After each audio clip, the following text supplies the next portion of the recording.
Voice of আমেরিকার VOA 16 নির্বাচন পর্বে সবাইকে স্বাগত জানাচ্ছি। আমি তাহিরা কিবরিয়া। সংক্ষেপে আমেরিকার নির্বাচনের কিছু খবর। সিএনএন এবং ওআরসির নতুন এক জনমত সমীক্ষায় দেখা যাচ্ছে গুরুত্বপূর্ণ দুটি রাজ্য কলোরাডো এবং পেনসিলভেনিয়ায় ডেমোক্রেটিক দলের প্রার্থী হিলারি ক্লিন্টন এবং ডোনাল্ড ট্রাম্পের মধ্যে জোর প্রতিযোগিতা চলছে।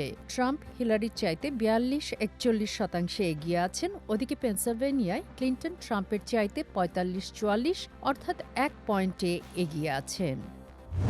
ওয়াশিংটন পোস্টের খবরে বলা হয়েছে, ডোনাল্ড ট্রাম্পের 30 পাতার অর্থনৈতিক পরিকল্পনায় বহির্বিশ্বে আমেরিকার আরও পণ্য বিক্রয়ে সাহায্যের জন্য প্রয়োজনে যুক্তরাষ্ট্রের কোম্পানিগুলোকে ওয়ার্ল্ড ট্রেড অর্গানাইজেশনের আওতামুক্ত রাখার কথা বলা হয়েছে।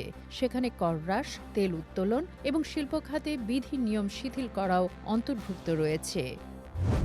সবশেষে হিলারি ক্লিন্টন তার নির্বাচনী অভিযানে এ পর্যন্ত যত বিবৃতি দিয়েছেন, পলিটিকো সংবাদ মাধ্যম তা খতিয়ে দেখেছে। নীতিমালা সম্পর্কে দক্ষতা থাকা সত্ত্বেও হিলারি তার অতীতের ভুল ত্রুটিগুলো সঠিকভাবে ব্যাখ্যা করতে পারছেন না। আজ এ পর্যন্তই। Tahira Kibria, voice of America.